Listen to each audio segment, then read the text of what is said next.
Hey, good afternoon. Happy Thursday. It's Daryl here. It's not so bright and freaking early anymore. It's 1 p.m. here in Connecticut on the East Coast. Okay, this is going to be kind of an impromptu video. I've been wanting to talk about this for a long time, and I figure with the House Oversight Committee, the Congressional UFO hearings, this is the right time to talk about it. Like I said, I've been reading up on this. There'll be a lot of links down below. This is just I'd really like to do more videos talking about this. I'm going to mention some of my thoughts and ideas on what's going on. For those of you that don't know or are living under a rock, this is a big hubbub that's going on, these congressional UFO hearings. There is 3 former military officials that are testifying under oath. A couple pilots and another official. This one official has never seen alien or UFO or what do they call it? Unidentified aerial phenomenon, UAPs they're called. He's never actually seen them himself, the guy testifying. I forgot what his name is. And but he's interviewed over 40 people that have, not just the aircraft, the alien aircraft, but the actual, I think they call them biologicals, actual bodies of unknown origin. Let's leave it right there. All right, where to start with all this? Like I said, the links will be down below, so you could watch the hearing yourself. You could read about these hearings, but there's some pretty damning evidence that there really is, that there is on a pretty much a monthly basis, government aircraft and civilian aircraft are seeing these things. There's dozens of pilots that see this stuff on a yearly basis. So I think it's pretty much a given fact that there is foreign unidentifiable aircraft. The way they identify these things, they move at tremendous speeds. In this oversight committee, they describe one of these craft as between 5 and 15 feet, and it's a sphere. And there's a cube inside the transparent sphere, 5 to 15 feet in diameter, with a cube inside, and the corners touching the outside of the sphere. You kind of picture what this looks like. With no means of propulsion, no sound, no wake, moving at incredible speeds they've never seen before, basically just disappearing, or moving and cornering at 90-degree angles at speeds that would that would flatten the human body, turn the human body into mush inside the aircraft, because to withstand the G-force, we have nothing. They're mentioning, a couple of the speakers are bringing up, like, well, this could be something from another country. It's a threat to our country, and I think that's kind of silly. That's the first thing. I think this is obviously not something of Earth. I just don't believe that any other country has developed anything even close to this. Not to mention the fact that they're actually talking about recovering actual alien bodies. I'm going to talk more about it, because I'm not buying the whole alien. I'm going to talk more about the alien thing in a second.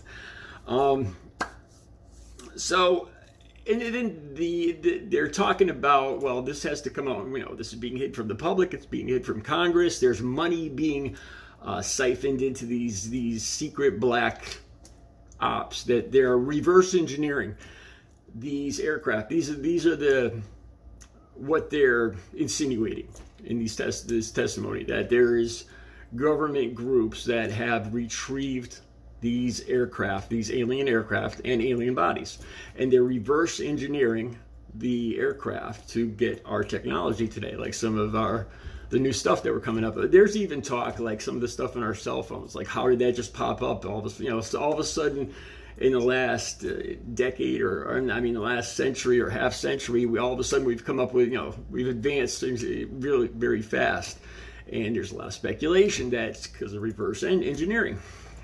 Okay, one of the first thoughts that come to my mind is these officials talking about a threat to our country. I think that's kind of silly. I think, yes, I do believe this stuff is not of the Earth.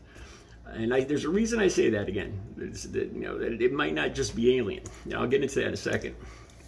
I think basically if a more advanced civilization has this technology, then basically we are so less advanced. We basically, I just don't see how we would have any hope of, like, if we're talking about like defending ourselves if they cause a threat to us. I just don't see. I mean, basically, I think we would be at their mercy. I mean, nobody wants to admit that, but I kind of think that's, if they have this kind of technology, I just don't see.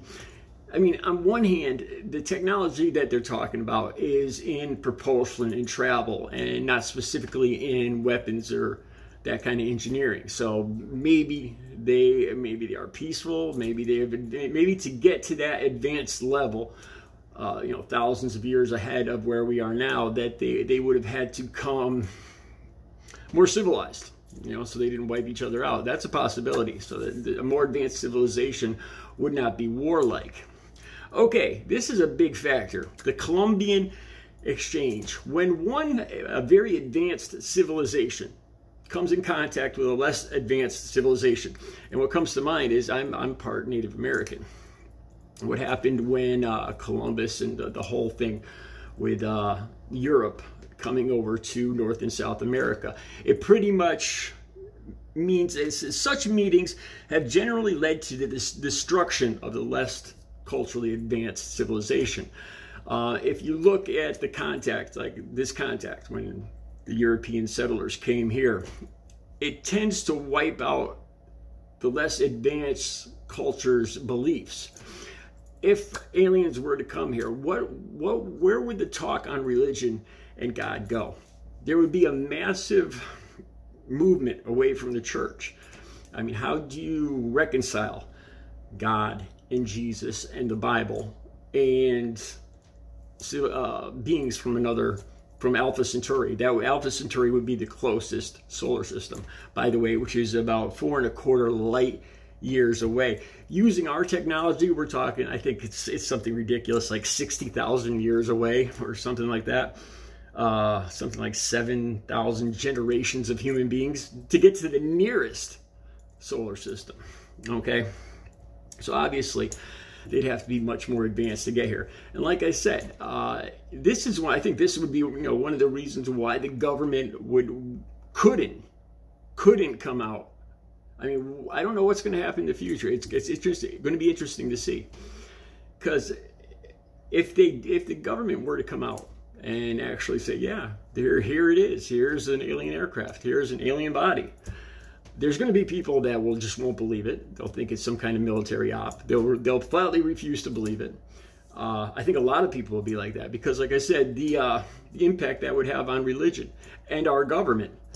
We would also lose belief and trust in our own government because there's a far superior intellect out there. So why should we listen to the government? Why should we listen to the church?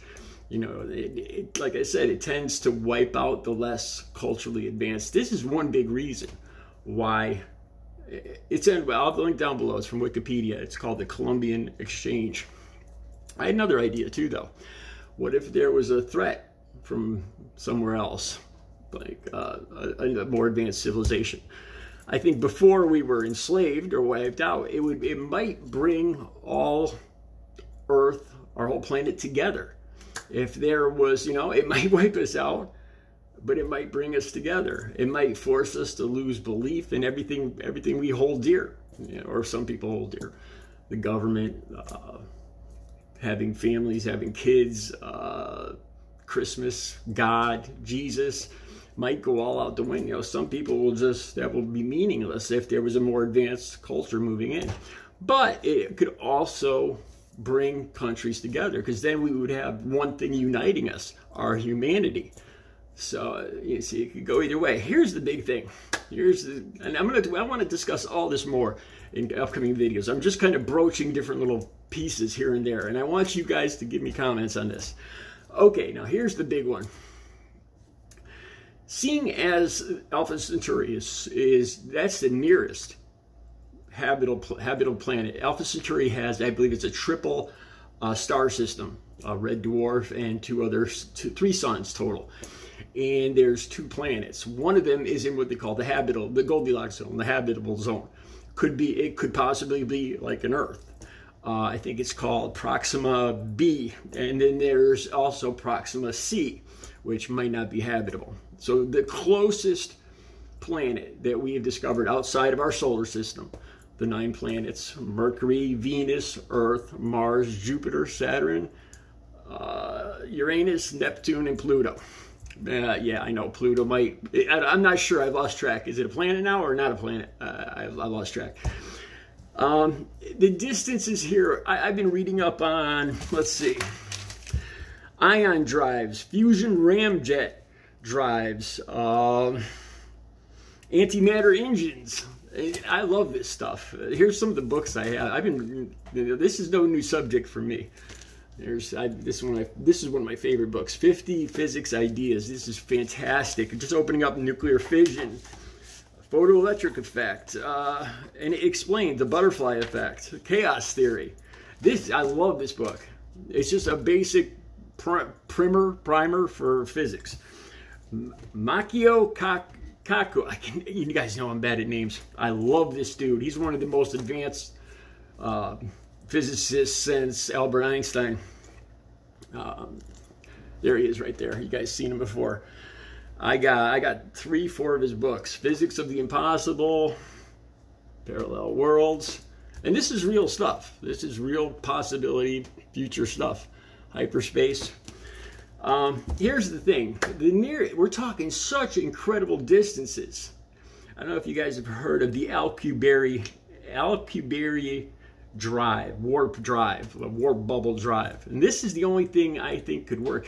What the problem here is Einstein's theory of relativity, that theoretically nothing can go faster than the speed of light. And Alpha Centauri is 4.2 light years away.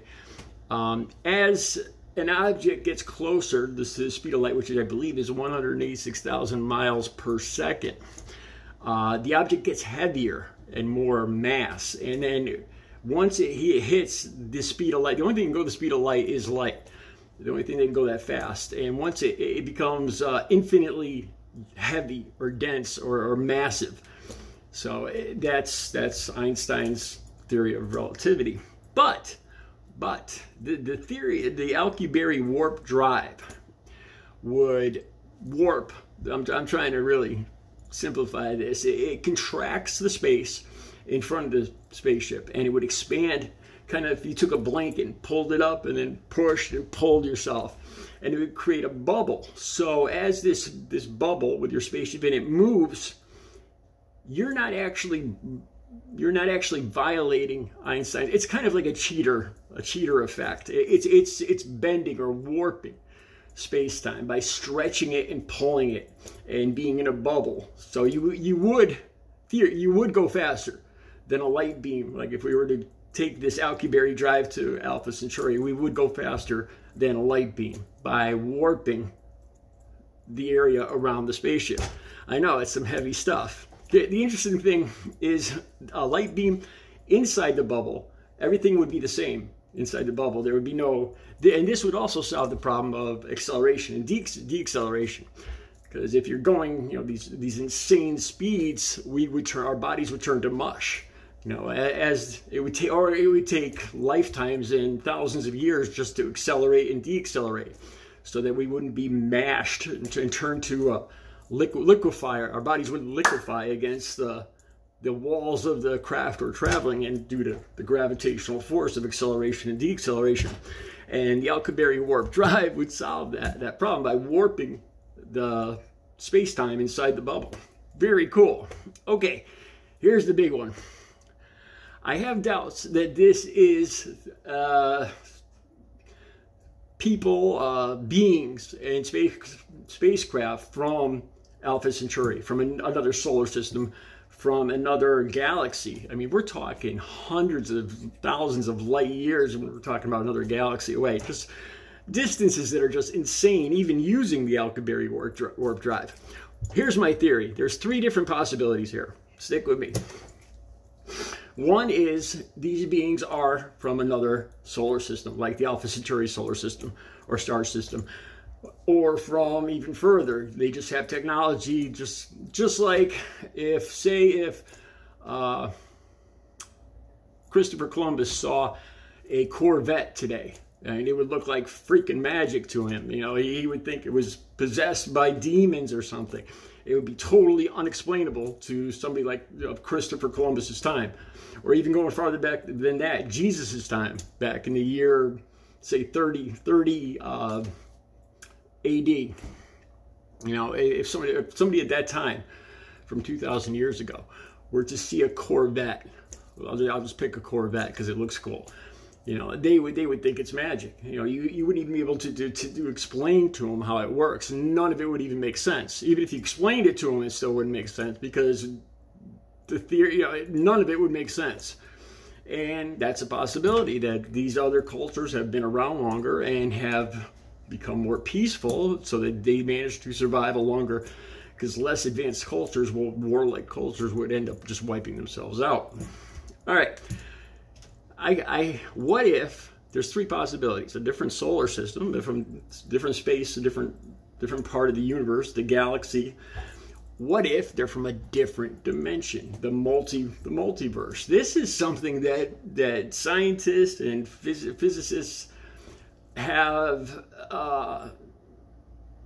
real belief in. What was it called? The split screen experiment. Where matter moves in both waves and particles, and the whole theory of multiple universes. Each time a decision is made, each time reality takes a turn, another universe branches off. There's infinite universes out there. I had this theory too. What if our dreams are connecting us to another multiverse where we're alive? And as we dream, we're actually entering the life of like I would enter the life of another Daryl in another multiverse. You know, these bizarre dreams. Because this is the thing. Space is infinite. I brought this up before. Ever since I was a little kid, I've asked this question. If you go straight up forever, where do you end up? And they tell me infinity. What's that mean? What is infinity? Well, how can the human mind can't wrap your head around that. You go forever. What is forever? What is forever? What is beyond forever? You know, it's think about it. A circle has an inside and outside. You know, everything we know, we can't imagine infinity. What infinity means is that anything you could imagine, it not only can exist, but does exist. That's what infinity means. That there's toothbrush people living on a watermelon planet somewhere. Not only can it exist, it does exist. That's what infinity means. Okay. So the possibility of multiple universes. That's if these spaceships, these beings, are actually transposing, going from one multiverse to another multiverse, instead of traveling from a distant planet. And what if it is time travel? Now, time travel is tricky because of paradoxes and changing time, and the possibility, once you change time, then nothing is stable. If they invent time travel 3,000 years from now, that means it's invented now. That means it's always been invented throughout all of known time. You know what I'm saying? Because if you invent time travel in 3,000 years, you can go back anywhere in time or forward anywhere in time. That means theoretically that if time travel is ever invented in any time, anywhere, then it exists right now, because it could come to this. You get what I'm saying? So that's a tricky one. You know, you go back in time, you kill your mother before you were born. How were you born? How did you go back in time? The paradoxes. What's it called? Oh my God, back in time, back in space, back in time. Anyway, those are my three possibilities. These beings, what if it's time travel? What if this is the human race 300,000 years from now? Like the actual movie, The Time Machine. You know, what if humanity does evolve? Just like how well, supposedly Neanderthals were different. There was humans and Neanderthals, but I won't get into that now. So those are my three possibilities. Is it really from a different space-time, a different planet, or is it from a different time, or is it from a different dimension? Because I do believe they exist without a doubt. I mean, I think we got to the point now, and don't call them little green men. What about the 9-foot alien they saw in, what was it, Las Vegas? I did a video on that about a month ago. And these people look very credible. You know, I think there's all sorts of stuff out there that we have no freaking idea, you know, and we're just afraid to admit it. With good reason, because it could wipe out our civilization due to the Columbian exchange. All right, we're going to talk more about this. This was kind of an impromptu video. I'm just spitting stuff out there and seeing what sticks. Hit me up in the comments. Have a good Thursday.